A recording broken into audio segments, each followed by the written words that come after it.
대종사정 수행품 9장 오늘 공부하도록 하겠습니다. 대종사님 수행법은 그 불교의 기반에 있긴 하지만 독특한 점이 있어요. 그래서 이 수행품을 공부하시면 그런 것들을 좀 눈치채실 수 있지 않을까 이렇게 생각이 됩니다. 생활불교를 표방하는 그 수행법이 어떤 건가 하는 거를 좀 아실 수 있을 것 같아요. 본문을 제가 한번 읽도록 하겠습니다. 대종사 말씀하시기를 보통 사람들은 항상 조용히 앉아서 좌선하고 연불하고 경전이나 읽는 것만 공부로 알고 실지 생활에 단련하는 공부가 있는 것은 알지 못하나니 어찌 내정정 외정정의 큰 공부법을 알았다 하리요. 무릇 큰 공부는 먼저 자성의 원리를 연구하여 원래 착이 없는 그 자리를 알고 실생활에 나아가서는 착이 없는 행을 하는 것이니 이 길을 잡은 사람은 가히 나를 기약하고 큰 실력을 얻으리라. 공부하는 사람이 처지를 따라 이 일을 할 때 저 일에 끌리지 아니하고 저 일을 할 때 이 일에 끌리지 아니하면 곧 이것이 일심 공부요. 이 일을 할 때 아르마리를 구하여 순서 있게 하고 저 일을 할 때 아르마리를 구하여 순서 있게 하면 곧 이것이 연구 공부요. 이 일을 할 때 불의에 끌리는 바가 없고 저 일을 할 때 불의에 끌리는 바가 없게 되면 곧 이것이 취사 공부며 한가한 때에는 연불과 좌선으로 일심에 전공도 하고 경전 연습으로 연구에 전공도 하여 일이 있는 때나 일이 없는 때를 오직 간단 없이 공부로 계속한다면 저절로 정신에는 수양력이 쌓이고 사리에는 연구력이 얻어지고 작업에는 취사력이 생겨나리니 보라, 송규는 입문한 이래로 지금까지 혹은 총부 혹은 지방에서 임무에 노력하는 중 정식으로는 단 3개월 입선도 못하였으나 현재 그의 실력을 조사하여 본다면 정신의 수양력으로도 애착 탐착이 거의 떨어져서 희로애락과 원근 친소에 끌리는 바가 드물고 사리의 연구력으로도 일에 대한 시비 이해와 이치에 대한 대소 유무를 대체적으로 다 분석하고 작업의 취사력으로도 불의와 정의를 늑이 분석하여 정의에 대한 실행이 10중 8구는 될 것이며 사무에 바쁜 중에도 써 보낸 글들을 보면 진리도 깊으려니와 일반이 알기 쉬운 문체며 조리 강령이 분명하여 수정할 곳이 별로 없게 되었으니 그는 오래지 아니하여 충분한 3대력을 얻어 어디로 가든지 중인을 이익주는 귀중한 인물이 될 것인바 이는 곧 동정간의 끊임없는 공부를 잘한 공덕이라. 그대들도 그와 같이 동정이래의 무시선 공부에 더욱 정진하여 원하는 3대력을 충분히 얻을지어다. 대종사님께서 이제 내정정, 외정정 두 가지 말씀을 하셨는데요. 이제 자세한 내용은 다음에 또 이어지는 부분이 있고요. 간단히 말씀을 드리자면 이제 내정정은 내정정, 외정정 이렇게 썼죠. 그래서 내 마음 안에 이렇게 번뇌망상이 일어나는 것을 어떻게 하면 잘 가라앉힐 것이냐 하는 이야기고, 이제 외정정은 바깥에서 어떤 상황, 경계라고 하죠. 그 경계를 당해서 내 마음이 끌려나가서 내 마음이 불안정해지고 요란해지는 것을 어떻게 하면 이제 안정시키고 편안하게 할 것인가 하는 거를 이제 외정정이다 이렇게 이해하시면 될 것 같아요. 나중에 또 이어지는 본문이 있으니까 그때 더 자세하게 하기로 하고요. 앞에서도 쭉 말씀하신 바와 같이 대종사님의 공부 수행법은 그냥 늘 하는 겁니다. 동정간에 끊임없이 하는 것이라 이제 동정이래의 무시선이다 이렇게 말씀하셨는데요. 대종사님께서 굉장히 그동안에 과거로부터 이어진 그 수행법에 대해서 좀 답답하게 느끼시고 그건 아닌데 이렇게 하면 더 잘할 수 있는데 이렇게 생각하신 것 같아요. 그래서 이제 법문에 말씀하신 것처럼 그냥 조용히 앉아서 좌선하고 경전 보고 이제 그런 것만 공부로 알아왔는데 그런 것이 아니다. 진짜 공부는 큰 공부는 그런 것이 아니라 그냥 실지 생활 속에서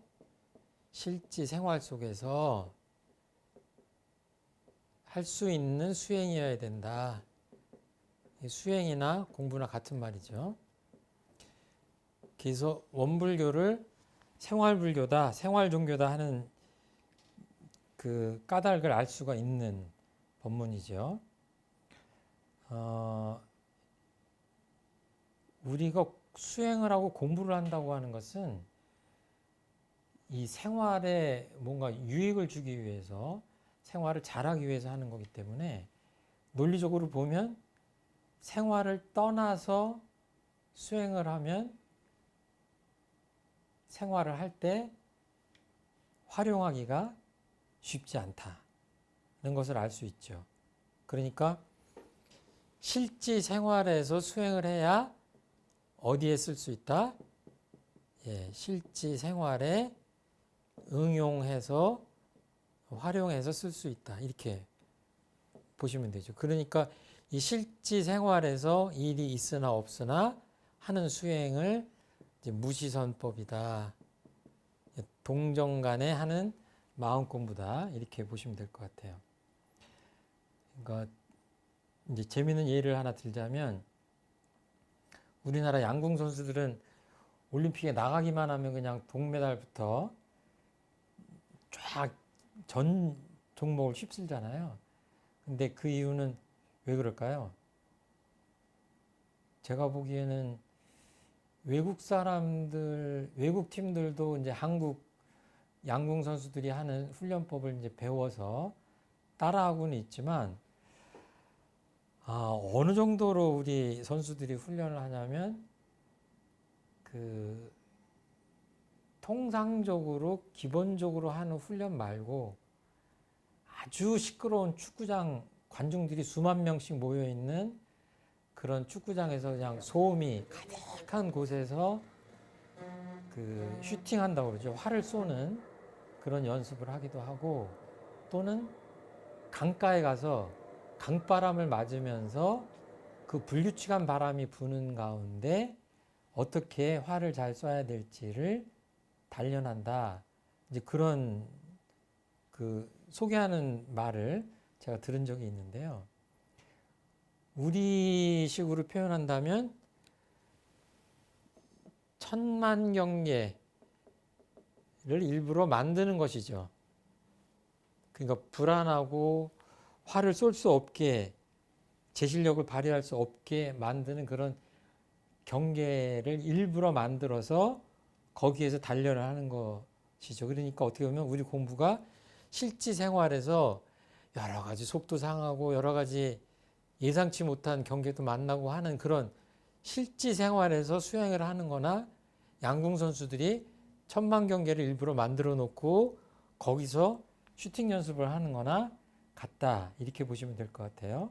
그렇게 단련을 했을 때 실제로 이제 원정을 가서 올림픽이라는 그 긴장된 상황 속에서 예상치 못한 상황을 맞닥뜨리더라도 그냥 편안한 마음을 유지하면서 제 실력 그대로 발휘할 수 있는 것이다. 그러니까 이런 상황을 빼놓고 하는 연습이라고 하는 것은 마치 이렇게 그 온실 속에서 자란 화초라고 표현하잖아요. 그럴 수 있는 거죠. 비바람 불고 땡볕에 나오고 하면 그 식물이 견디기 어려운 것처럼 우리 공부도 그렇게 해야 된다.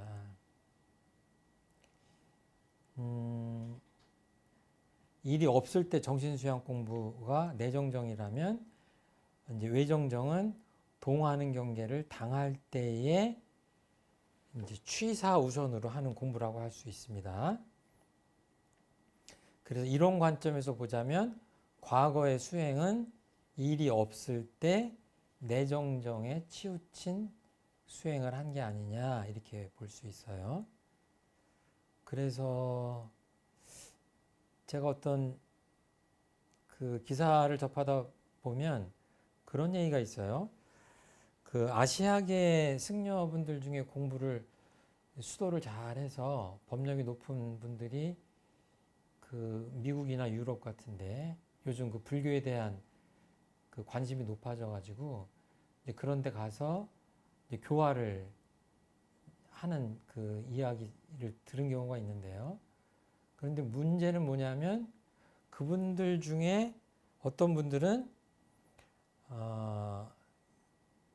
아주 발달한 물질 문명에 발달한 그런 그 문화적 환경 속에서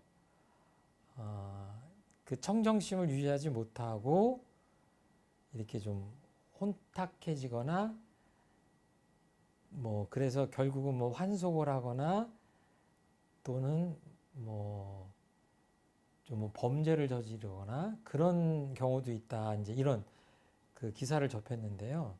그 비율이 얼마가 되는지 모르지만 이거는 생각해 보면 누구나 공감할 수 있는 그런 사례라고 생각합니다. 그러니까 열심히 이렇게 조용한 일 없는 좀 단절되어 있는 곳에서 수행을 했던 실력이 정말 그 육군을 유혹하는 많은 경계들이 있는 그런 상황에서 제 실력을 발휘할 수 없는 것 아니냐 하는 것을 보여주는 그런 예와 같아요.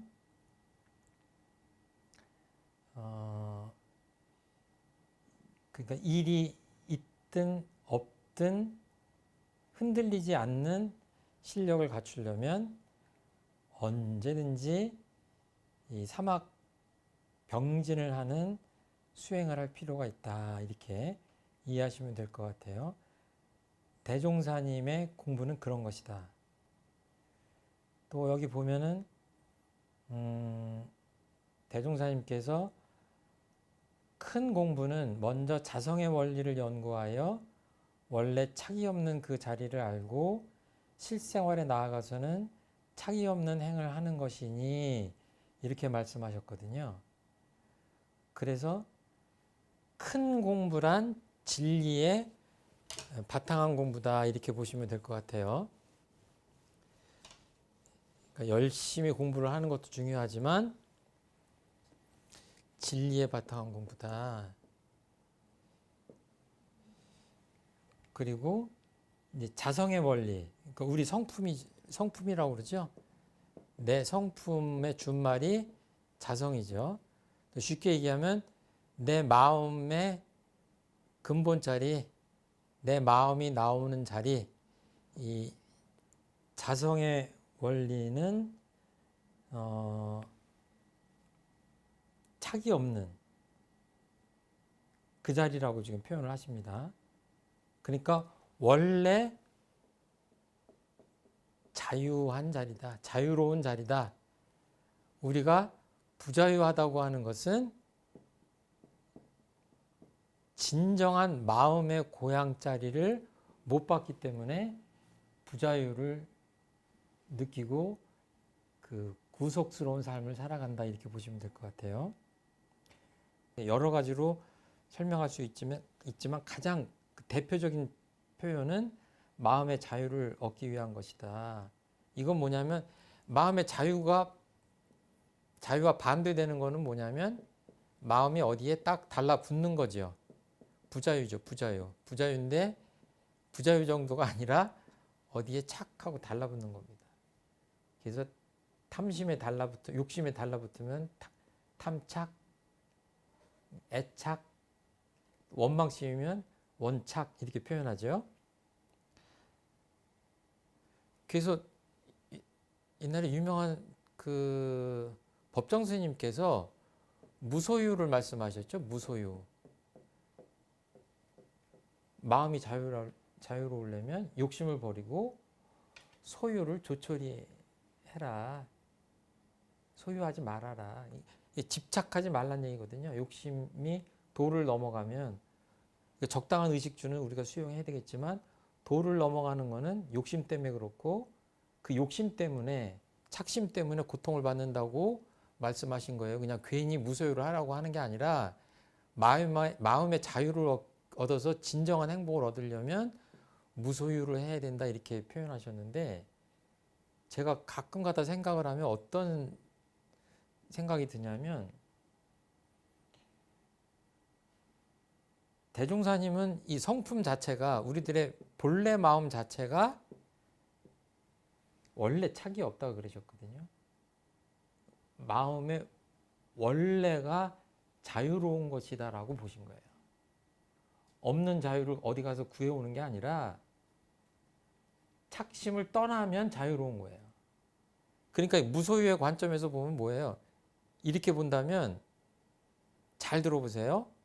내 것으로 만드는 것이 소유인데 갖고 싶어도 참고 갖지 마라 이렇게 더 접근하는 게 아니라 이 말씀은 이걸 대입하면 원래 가질 수가 없어요. 지금 여기 허공 속에 우리가 있잖아요. 이 차자는 내가 손으로 잡을 수 있지만 여러분들하고 저하고 사이에 있는 이 공기를 허공이라고 한다면 이 공기는 손으로 잡을 수 없거든요. 그러니까 인간의 본래 마음, 성품자를 그렇게 보신 거예요. 원래 소유할 수 없는 거예요. 자세히 잘 보면. 근데 그걸 못 알아들으니까 아무리 재산을 많이 가져도 죽을 때 가져갈 수 없다 이런 식으로 설득하는 것이지. 그러니까 옛날에 그런 말 들으셨을 거예요. 그 서양 사람들이 들어와서 아메리카 대륙에 가서 막 그 말뚝을 받고 막 경계선을 치고 막 그러니까 인디안들이 왜 그걸 치냐 그랬더니 내 소유라고 표시하기 위해서 그렇다 그랬더니 인디안들이 뭐라고 대서 어떻게 이 땅을 소유할 수 있냐 이해를 못하는 거예요. 소유를 내 것이라고 이 땅이 내 것이라고 하는 것들을 인디안들은 생각을 못 해본 거예요. 근데 어떻게 보면 그것이 맞죠. 근데 이런 것들의 그 깊이를 이게 뿌리를 쭉 들어가다 보면 원래의 내 거란 없는 것이다. 마음을 봐서도 그렇고 은혜적 관점에서도 봐도 내 거라는 건 따로 없다라고 이제 말씀하시는 거죠. 그래서 뭐 성품, 성리, 자성 뭐 이런 표현들은 다 그냥 본래 마음, 진리 뭐 이렇게 바꿔서 표현해도 될 것 같아요. 그래서 무지선법에 보면 선의 목적을 원래의 분별주착이 없는 각자의 성품을 오득한다고 그래서 깨달아서 그러니까 분별하고 주착해봤자 별 소용이 없는 겁니다. 원래 없기 때문에 네 거다 내 거다 옳다 그르다 그 성품을 깨달아서 마음의 자유를 얻자고 하는 공부다 이렇게 표현하셨어요. 이게 같은 맥락이에요. 그래서 이 길을 잡은 사람은 가히 나를 기약하고 큰 실력을 얻으리라. 대종사님 또 길자 좋아하시죠? 길. 여기서 말하는 길은 무슨 길이죠? 공부 길이에요. 이 인생길도 있고 공부길도 있고 이건 수행, 이건 신앙 이렇게 보시면 돼요. 그래서 공부의 요도, 인생의 요도 그렇게 표현하는데 그래서 그 원불교의 어른님들이 제가 어렸을 때도 이렇게 인사를 드리면 공부길 잡았냐 그래요. 공부길 잡았냐? 공부를 잘하냐? 이렇게 너 요즘 공부 잘하고 있냐? 이렇게 물으시는 게 아니라 공부길 잡았냐? 그 두 분 중에 산에서 조난당해 보신 적 있습니까? 저는 정말로 조난을 한번 고등학교 때 당해본 적이 있고 중학교 때 길을 잃어본 적이 있어요. 일행들이 옆에 있었음에도 불구하고 길을 못 찾으니까 정말 겁나더라고요. 그리고 설악산에서 조난 당했을 때는 길을 잃었다기보다 길을 알고는 있는데 폭우 속에서 갈 수가 없어서 폭우로 길이 끊어져 버리더라고요. 그런데 그런 경우 말고 이 길로 갈까 저 길로 갈까 헷갈려가지고 길을 잘못 들어서 길을 잃어버렸다. 그랬을 때 그 마음이 정말 그게 공포스럽고 일심으로 길을 찾게 돼요. 도대체 분명히 갔는데 뭐 제자리로 돌아온다거나 이런 거를 정말 경험해 보면 해는 뉘엿뉘엿하고 아 정말 이 산에서 내가 이 밤을 지새게 되는 건 아닌가? 뭐 이런 생각이 아주 엄습하거든요. 그런데 뭐 세상 살아가면서 마음 공부끼리 잃어가지고 그렇게 공포를 느끼는 사람들은 별로 없죠. 아 그냥 뭐 잘 먹고 잘 살면 되는 거 아니야? 이렇게 생각하지 뭐 공부길이라는 게 있냐? 근데 생각해 보세요. 목적지가 있고 목적지를 향한 길이 있는데 길을 잘못 들었다. 옆길로 접어들었다 그러면 어때요? 열심히 가면 어때요? 목적지로부터 멀어질 수도 있는 거예요. 이게 정말 굉장히 상식적이지만 굉장히 중요한 얘기죠. 그러니까 뭔가를 열심히 하는 것도 중요하지만 방향을 딱 잡고 제대로 된 길을 잡았냐 안 잡았냐. 그 길을 말씀하시는 거예요. 또 여기 보면은 공부하는 사람이 처지를 따라 이 일을 할 때 저 일에 끌리지 아니하고 저 일을 할 때 이 일에 끌리지 아니하면 곧 이것이 일심 공부요. 여러분들도 굉장히 가치 있는 일들이 많은데 그것들을 다 뒤로 하고 제 앞에 앉아서 제 얘기를 듣는 겁니다. 그러니까 이 순간을 허비하지 않도록 집중하셔야 됩니다 하는 얘기를 하거든요. 어저께도 제가 공원에 산책을 했는데 젊은 사람들이 그런 거 많이 봐요. 카페에 앉아가지고 둘이 서로 눈빛을 교환하는 게 아니라 핸드폰을 보잖아요. 이게 그래서 이왕 데이트하면 둘이 좀 얘기를 하면 좋지 않을까 그런 생각을 하게 되는데 어제는 공원 벤치에 앉아서 그 중년의 부부들이 서로 각자 한참 동안 그 핸드폰을 보면서 이렇게 스크롤 하는 그런 걸 봤어요. 저는 뭐 하고 있었어요? 경치도 보고 그 중년 부부도 구경하고 있었습니다. 그러니까 이 순간에 다른 데 끌리지 않는 공부가 여기서는 이제 일심 공부라고 표현하셨는데 정신수양 공부죠. 정말 대종사님께서 이 사막이라고 하는 것을 불교의 큰 세 가지 공부기를 아주 실전적으로 실생활에 알맞게 지금 굉장히 쉽게 지금 설명하시는 겁니다. 자, 그리고 이 일을 할 때 아르마리를 구하고 저 일을 할 때 아르마리를 구한다. 이것도 마찬가지죠. 제가 어떤 일을 했어요. 하고 나면 뭐가 남아야 돼요? 이 법문하고 지금 대조해 보자면 한번 대답해 보세요. 좀 더 큰 목소리로. 네, 맞았어요. 뭘 구하셔야 돼요?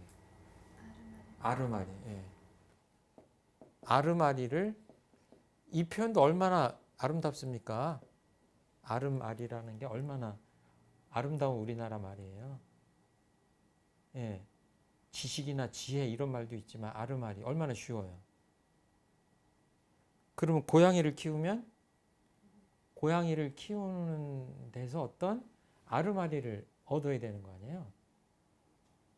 그리고 제가 개척교화 할 때부터 그 계란찜을 하려고 그러는데 계란찜이 이렇게 잘 안 되더라고요. 쉬워 보이는데 잘 안 돼요. 그 아르마리를 못 얻은 거예요. 대통령이 대통령 직무를 수행하는데 내 마음대로 안 돼요. 국민들이 싫다고 그래요. 지지도가 떨어져요. 그럼 뭐예요? 대통령도 대통령 일을 하면서 아르마리를 잘 구하지 못한다라고 할 수 있죠. 그렇죠? 근데 처음에는 잘못했는데 점점 아르마리를 구해서 지혜롭게 하니까 결과가 좋고, 이런 뭐예요? 아르마리를 잘 구하는 사람이에요. 그러니까 뭐예요? 이제 이거는 사리 연구입니다. 사리 연구. 지혜에 대한 거예요. 그러니까 아르마리를 구하는 거는 24시간 통해서 늘 구하는 거예요. 이 일을 할 때는 이 일에서, 저 일을 할 때는 저 일에서, 그 일을 할 때는 그 일에서. 자, 그리고 이제 사리 연구 작업취사 3학, 작업취사로 넘어가면 이 일을 할 때 불의에 끌리는 바가 없고 저 일을 할 때 불의에 끌리는 바가 없기. 대종사님께서 시간이 많이 남으셔서 지금 이렇게 하셨습니까? 이 일을 할 때, 저 일을 할 때, 이 일을 할 때, 저 일을 할 때, 이 일을 할 때, 저 일을 할 때, 지금 몇 번을 반복하셨어요. 대종사님 마음을 제가 좀 대변하자면, 이 일할 때 수행한다라고 하는 생각을 너무나 오랜 세월 동안 수행자들이 하지 못한 거예요. 우리들의 일상생활을 보면 정말 일 속에서 살잖아요. 적극적으로 내가 무슨 삽질을 하지 않아도 정말 많은 일들을 하고 살잖아요. 밥을 하는 것도 일이고, 차 타는 것도 일이고, 운전하는 것도 일이고, 직장 생활하는 것도 일이고, 전화 받는 것도 일이고, 약을 챙겨 먹는 것도 일이고, 다 일이잖아요, 사실은. 그게 다 뭐예요? 수행해야 될 그 교재다, 이렇게 보셔야 돼요. 그러니까 한순간도 수행을 떠나지 않아야 된다. 이거를 어떻게 표현하시냐면, 이 본문에서 간단 없이 사이간자 써서 간단, 이렇게 약자로 쓰겠습니다. 끊을 단자입니다. 사이가 있다고 하는 건 뭐예요? 너와 나 사이가 있다는 건 이 끊어졌다는 얘기죠. 이 공간이 있다는 얘기죠.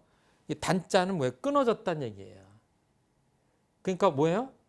수행을 잘못하면 오전 10시까지 수행해야지 2시간 쉬었다가 12시부터 해야지, 틀린 말은 아니에요. 그런데 이 관점으로 보면 틀렸어요. 어떻게 틀렸어요? 예, 그냥 쭉 하는 거예요. 마음 공부기 때문에 마음은 이 세상에서 내가 마음을 떠날 수가 없어요. 태어나서 죽을 때까지. 그리고 정말 진리에 맞게 얘기한다면 태어나기 전에도 내 마음이 있었고 죽은 다음에도 내 마음이 있어요. 그래서 원불교 천도제 지내잖아요. 태교하잖아요. 뱃속에 있을 때부터 교육시키잖아요. 그냥 하는 게 아니죠. 뱃속에 있는 아이의 영혼을 향해서 하잖아요. 마음을 향해서. 늘 하는 거예요. 그러니까 이 일을 할 때, 저 일을 할 때 내 마음을 잘 보는 거죠. 어떤 사람은, 제가 가까운 사람 중에 이런 사람이 있어요. 음식을 먹으러 가잖아요. 짬뽕집에 갔어요. 예를 들어서. 그래도 이 동네에서 제일 맛있는 짬뽕집에 갔는데 먹으면서 뭐라 그러냐면, 저기 전라도 어디에 정말 맛있는 짬뽕집이 있는데, 그러면서 먹어요. 제가 그 얘기 뭐라고 하진 않는데 속에서 무슨 얘기가 하고 싶냐면, 짬뽕만이 아니라 다른 일에도 만약에 그런다 그러면 어때요? 지금 내 앞에 있는 짬뽕과 온전하게 일심으로 내 마음을 다해서 이 짬뽕과 만나는 게 아니에요. 애인 만날 때 전 여친보다 덜한데? 이렇게 생각하고 똑같아요. 그러면 남자들은 군대에서 먹었던 라면을 못 잊거든요.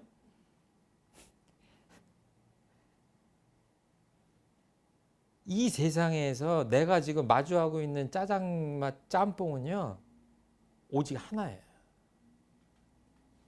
더 객관적으로 맛이 없을 수는 있지만 내 마음가짐은 어때야 돼요? 내 인생에 처음 만나는 가장 고귀한 짬뽕이다 이렇게 보셔야 돼. 아이고 먹으면서 그때 전라도 어디서 먹었던 짬뽕보다 뭐 맛이 없네 이렇게 하고 먹어봐요. 그게 내가 보기엔 인생을 허비하는 거다. 지금 대종사님은 무시선,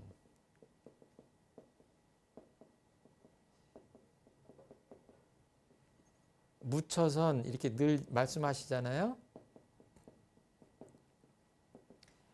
시간과 장소를 초월해서 여기에 장애 구애받지 말고, 저도 그런 마음이 있거든요. 좀 도시 좀 떠나고 싶다. 그러면 공부가 좀 잘 될 것 같다. 나 같은 사람 때문에 대종사님 말씀하시는 거예요. 이거는 무시선 그러면은 노타임 이러죠. 노타임. 나는 시간이 없다 이런 노타임이 아니에요. 애니타임이에요. 언제나. 무처선도 많이죠. 노웨어 어디 장소가 없다 이런 표현이 아니라 에브리웨어라고 해야 되나 뭐 그렇게 어디든지 그 얘기예요. 지금 시간과 공간에 대해서 어떤 그 경계라고 생각하지 말고 그냥 쭉 공부를 이어가라 이렇게 말씀하시는 거예요. 그래서 여기 등장하는 송규라고 하는 인물은 누구예요? 잘 아시다시피 대종사님의 수제자시고 대종사님의 대를 이어서 원불교라는 교명도 말씀하시고 원불교의 교재를 다 정비하시고 시스템을 구축하셨다고 할 수 있는 정산종사님을 말씀합니다. 그러면서 이 쉽게 표현하면 지금 이 법문을 쉽게 표현하면 저 정산을 봐라. 한가하게 공부할 시간이 정말 너무너무 없는데도 그 가운데서 이 사막수행을 얼마나 잘하냐. 실지 공부를 얼마나 잘하냐. 무지선 공부를 얼마나 잘하냐. 동정이려의 공부를 얼마나 잘하냐고 살아있는 예화를 들어주시는 겁니다. 그래서 쭉 구체적인 말씀을 하시는데 이제 이거는 조금 생략을 해도 되지 않을까 이렇게 생각합니다. 뒤쪽에 보면 충분한 3대력을 얻어서 어디로 가든지 중인 여러 사람에게 이익을 주는 귀중한 인물이 될 것이다 이렇게 표현하세요. 그러니까 그 두 분도 수행을 잘 하셔가지고 마음의 힘을 대종사님이 인정하실 만큼 잘 이렇게 쌓았어요. 그럼 무슨 일을 하시면 돼요? 네, 오케이, 맞아요. 법문 그대로를 제가 여쭤본 겁니다. 공부를 잘한 사람은 저 사람이 정말 공부를 수준 이상으로 일정 수준 이상으로 잘 한 사람인지 아닌지를 알 수 있는 방법은 뭐예요? 관상을 보시면 안 돼요. 그 사람 피부가 곱대든지 뭐 그거 갖고 되는 게 아니에요. 우리 공부는. 그 사람이 하는 행동을 보면 마음을 쓰는 거를 보면 뭐예요? 자기가 편안하고 지혜롭고 이런 건 떠나서 그거는 기본이고 이 세상의 많은 사람들을 위해서 복된 일을, 유익을 주는 일을 끊임없이 소리 없이 티 안 나게 그렇게 하고 있느냐 안 하고 있느냐를 보면 마음 공부를 정말 잘하고 있구나 못하고 있구나를 눈치챌 수 있다. 그러니까 이거를 가장 잘하는 사람을 원불교에서 뭐라고 하죠?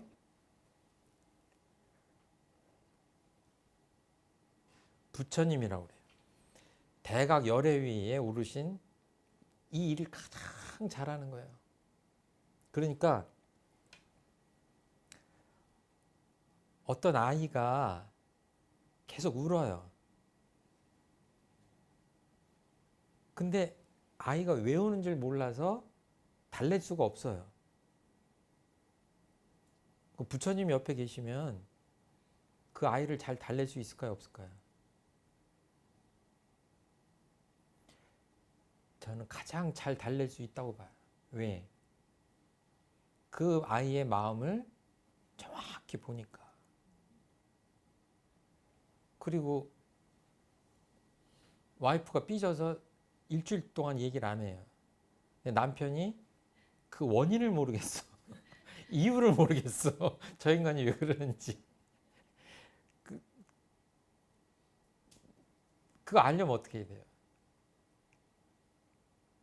내 마음 공부가 아내의 마음 공부보다 수준이 높아야 돼요. 그래서 어때요? 아내의 마음을 잘 읽을 수 있어요. 있어야 돼요. 그러니까 이 부처님 불보살이 된다고 하는 것은 아주 제가 비근한 예를 재밌게 좀 드는 건데 그 마음이 삐진 사람의 마음도 예민하게 알아챌 수 있어야 돼요. 더 넘어가면 어떻게 돼요? 정말 부처님이시다, 대각 열애이시다 그러면 어떤 단계로 가냐면 수많은 사람들의 마음을 다 꿰뚫어 보는 거죠. 그래서 마음이 이렇게 불편하고 이렇게 상처받고 이렇게 피 흘리고 하는 사람들의 마음을 다 꿰뚫어 보는 겁니다. 그래서 천만방편을 구사할 수 있는 거예요. 처방전을 다 만능해요. 그러니까 부처님께서 이 인류의 살아가는 모습을 보면 어떻겠어요? 아이고 저렇게 하면 안 되는데 눈치채겠죠. 그래서 보면 우리가 하는 마음 공부는 잘 들어보세요. 일이 있으나 일이 없으나 하는 공부예요. 그러니까 늘 마음속으로 어떻게 해야 되냐면 지금 나는 마음 공부하는 중이다 이렇게 생각하셔야 돼요. 그리고 같은 말인 것 같지만 언제 어디서나 하는 공부예요. 저도 잘 못하지만 밥을 먹으면서 식당에서도 해야 되고 화장실에서도 해야 되고 직장에서 당연히 해야 되고 버스 타면서도 하는 공부예요. 그렇게 생각하면 원불교의 마음 공부를 이해할 수 있다. 그리고 언제 어디서나 해야 하는 공부예요. 왜냐하면 어디 여행을 한 달 동안 여행을 잘 갔다 왔어도 집 앞에서 사고 당할 수 있습니다. 그래서 여행이라고 하는 것은 그 사람이 편안하게 집에 들어가서 잠자리에 누울 때 그 여행이 끝난다는 얘기가 있잖아요. 제가 이 말씀을 드리는 거는 한순간의 큰 실수로 그 공부가 다 그냥 무효가 될 수 있어요. 그러니까 그야말로 지옥에 떨어질 수 있어요. 그러니까 뭐예요? 언제 어디서나 해야만 하는 공부예요. 예. 공든탑이 무너지는 한순간이기 때문에 그러니까 당연히 언제 어디서나 이 공부를 할 수 있는 그런 공부여야 된다. 지금 9장 함께 공부하시면서 느끼신 거나 궁금하신 거 있으시면 여기서 이제 그 말씀 중에서 예, 그 정산 송유 선생님에 대해서 이렇게 말씀하셨잖아요. 현재 그의 실력을 조사하여 본다면 뭐 어떠어떠하다 예, 얘기하셨는데 예, 이렇게 이제 그 사람에 대해서 이렇게 얘기하셨다는 게 좀 약간 좀 신기하기도 하고 그 어떻게 이렇게 다 부러우 판단하셨을까? 부러우세요? 아니 부럽다기보다는 예, 이렇게 이분에 대해서 이렇게 뭐 공부가 오래되지 않았지만 이렇게 모든 것을 갖추었다 이렇게 얘기하셨다는 게 참 어떻게 이렇게 사람을 예, 파악을 예, 하셨을까? 예, 이 점이 좀 예, 궁금하고 신기합니다. 예. 그건 저도 잘 모르겠어요. 그런데 워낙에 그 어리신 나이에 출가를 대종사님을 찾아오셨긴 하지만 이미 출가 전부터 상당한 그 마음의 실력을 쌓으신 걸로 좀 정평이 계셨던 어른이시고 대종사님이 간절히 찾으셨던 직접 제자를 찾아갈 정도로 교사를 보면 그 신비로운 이야기가 있거든요. 그 정도니까 단순히 이 생에서 열심히 하신 것만은 아닌 것 같다는 추측이 가능하고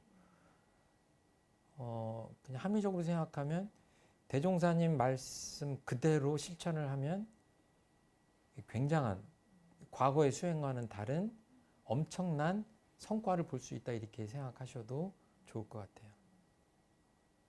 그렇게 법문을 하시고 제자를 지도했는데 그런 사람들이 배출이 안 된다 그러면 그것도 문제죠. 예.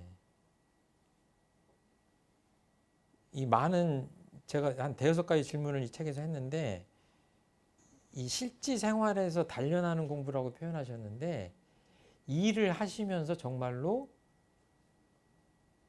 이 일이 수행이구나라고 생각하고 하고 계십니까? 두 분 다 일하시잖아요. 직장에서 내가 이 일을 하면서 지금 내가 이 일을 하면서 마음 공부를 하고 수양력, 연구력, 취사력을 얻어야 되겠구나라고 생각하면서 하세요? 하려고. 정말 잘 되고 있는 것 같지는 않아요. 예. 조금 염두에 두는 것 같긴 해요. 예. 근데 오늘 이후로 그냥 이건 돈 드는 일이 아니기 때문에 특별한 노력이 필요 없습니다. 일이 아니라 내가 마음 공부를 지금 하는 거구나. 해야 되는구나. 라고 생각을 한번 해보세요. 그러니까 직장에서 누가 나한테 막 속을 썩이는 부하가 있다 그러면 뭐예요? 아이고 내가 빨리 직장을 떠나야지 이렇게 생각하실 게 아니라 이 순간에 내가 어떻게 대하는 것이 마음 공부하는 것이고 이 과정에서 내가 무엇을 얻어야 될 것인가 라는 생각을 하셔야 돼요. 제가 주말에 무슨 프로그램에서 똑같은 이야기를 했더니 젊은 사람들이 이럴 때 어떻게 해야 돼요? 그랬더니 자르세요 그러더라고. 그거는 답이 아닙니다. 나중에 혹시 뭐 하는 데까지 했는데 그렇게 안 된다 그러면 모르지만 그게 아니에요. 저 사람을 어떻게 봐야 되고 저 사람이 왜 저러는지를 파악을 해야 되고 내 마음이 쓸데없이 요란한지 아는지 이런 것들 다 이렇게 깊이 살피면서 사람을 대해야죠. 그러니까 모든 순간들이 다 이제 공부다. 저는 며칠 전에 그런 일이 있었는데 예, 굉장히 요란한 일이 있었는데 제 예, 아킬레스건이 이제 예, 기계를 잘 못 다루는 거예요. 여자분들이 좀 그러긴 네, 하죠. 근데 이제 상대적으로 남편은 기계를 굉장히 잘 다루는데 그렇죠.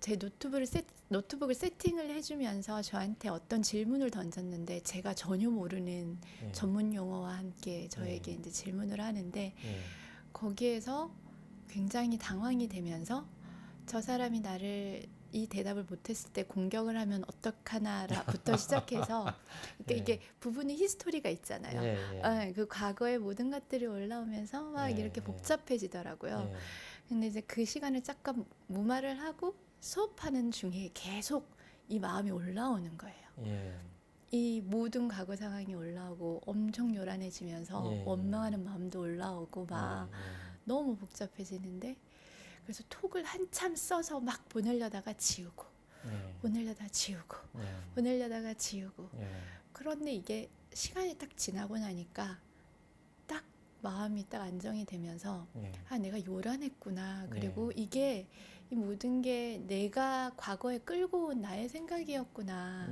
라는 생각이 딱 들면서 정신이 딱 차려지는 거예요. 톡을 길게 쓰지 않아서 다행이다. 보내지 않아서 다행이다라는 생각이 들고 아, 좀 잠깐 멈추고 요란할 때까지 가만히 기다리면 바로 보이는 때가 오는구나 라는 생각이 들고 그 다음에는 그 상황에서 내가 요란해짐을 가만 보고 가만히 있어준 그쵸, 남편이 그쵸. 또 예. 너무 감사하기도 한 거예요. 그래서 나중에 이제 미안함을 좀 전하기는 했는데 이게 자주 있지는 않지만 내가 제일 약한 부분이 딱 건드려졌을 때 그때가 진짜 공부하는 시간이라는 생각이 들면서 정말 멈추고 한참을 좀 가만히 있으면 액션을 해서 일을 저지르기 전에 업을 쌓기 전에 멈추고 깨달음을 작은 걸 얻을 수 있는 계기가 되지 않나. 네. 그 전문 용어를 써서 내가 모르는 전문 용어를 썼을 때 당황한 건데 그 요란한 거는 사실은 전문 용어 때문에 요란한 게 아니라 그 혹시 전문 용어를 써서 남편이 나를 좀 무시하는 네, 거 네. 아닌가 하는 네. 것과 과거에도 비슷한 상황들이 있었기 때문에 그런 감정까지 다 한꺼번에 올라온 것이지 사실은 그 전문 용어를 쓰는 사람은 너무 일반적인 용어라서 그냥 썼을 뿐이고 남편은 지금 우리 교도님 미 그렇게 요란할 것을 생각도 못하고 그냥 단순히 전문 용어를 썼을 수도 있는 거죠. 그렇죠?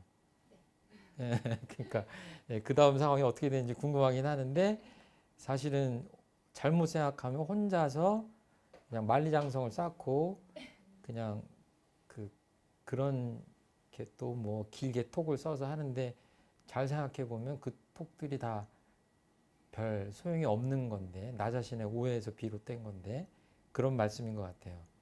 그러니까 아무튼 이 마음 공부라고 하는 것이 잘 쓰인 것 같습니다. 현장에서. 예. 제 질문 중에 맨 끝에 내가 큰 실력을 아까 본문에 큰 실력을 얻었다는 표현이 나오잖아요. 정산 종사님. 큰 실력을 얻는 나를 기약할 수 있을까요? 그러니까 스스로 보면서 그 태권도 도장 다니면 표시가 금방 나거든요. 노란 띠, 파란 띠, 빨간 띠, 까만 띠 이렇게 해가지고. 근데 마음 공부 표시가 안 나잖아요. 그리고 내가 나를 또 잘 가늠하기 어렵잖아요. 그런데 언제 내가 큰 실력을 얻을 수 있을지 이 가늠이 되시나요?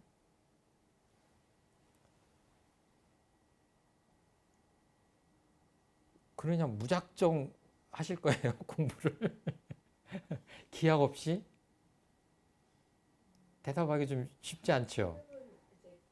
가늠은 못할 것 같은데 좀 목표는 해야 될 것 같아요. 그쵸, 그쵸. 네, 목표는. 예. 목표는. 근데 뭐 정확하게 몇 날 몇 시인지는 모르지만. 모르지만 예. 저는 한 5년 정도. 5년 정도. 5년 정도면 대강 열애 위에.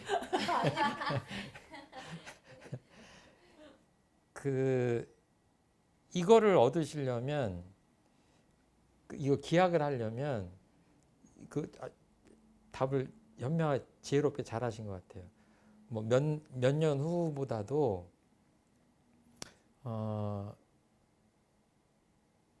뭐 아주 이렇게 러프하게 그 기한을 잡을 수도 있긴 하겠지만, 그거는 가상의 계획일 뿐이고, 실제로는 중요한 게 뭐냐면, 마음 공부의 진도를 나가려면 어떻게 어떤 단계를 거쳐서 어떤 정도의 구체적인 마음의 실력을 얻어야 될 것이냐. 예를 들어서 옛날에는 내가 맛있는 빵을 참을 수가 없어서 그냥 그 빵만 보면 먹었다.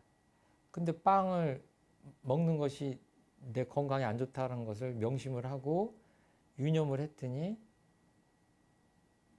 안 먹게 됐다. 근데 그 중간 단계는 뭐예요? 애를 써서 안 먹어야 되는 단계를 거쳐야 되잖아요. 근데 그 단계를 지나면 체질도 바뀌고 그러니까 뭐예요? 그냥 쉽게 그냥 당연히 단빵은 내가 좀 덜 먹는다. 뭐 이렇게 되면은 진도가 나간 거 아니에요. 그렇게 그 마음 공부의 단계가 있거든요. 교전을 잘 보면 이게 있어요. 그리고 아주 집약적으로 나온 거는 법의 등급이라고 있어요. 법의 등급. 맨 끝에 정전 맨 끝에 보면 공부인의 이 수행 정도를 공부 정도를 쭉 표현을 해놨어요. 6단계로 6단계로. 그러니까 다른 교전의 내용도 굉장히 필요하지만 집약해서 말씀드리면 이 법의 등급을 보시면 아 내가 여기 이 정도 단계가 됐구나 안 됐구나를 금방 알 수 있어요. 이거를 보고 체크를 하시면 돼요. 그래서 이제 원불교에서는 이 체크를 공식적으로 교도라면 다 하는데 언제 하냐면 3년에 한 번씩 해요. 그러니까 3년 정도 되면 그야말로 과거의 나와는 다른 획기적인 단계로 레벨업 할 수 있다. 그레이드가 달라질 수 있다라고 보는 거예요. 그러니까 그냥 공부는 늘 실제 생활에서 일상생활에서 하지만 어떤 단계를 지향해야 되냐 이것은 이제 그 지도인들 교무님들하고 의논하셔야 되겠지만 이 법의 등급에다가 표준을 두고 가시면 된다.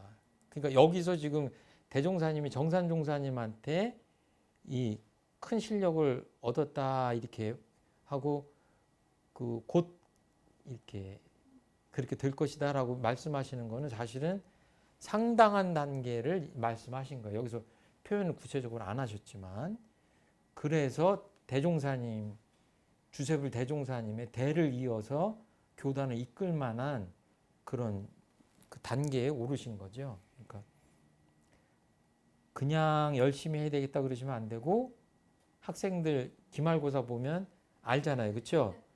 나름 열심히 했어도 기말고사 보면 또 다르잖아요. 그렇죠? 객관적 평가 이런 것들은 법의 등급을 통해서 한다.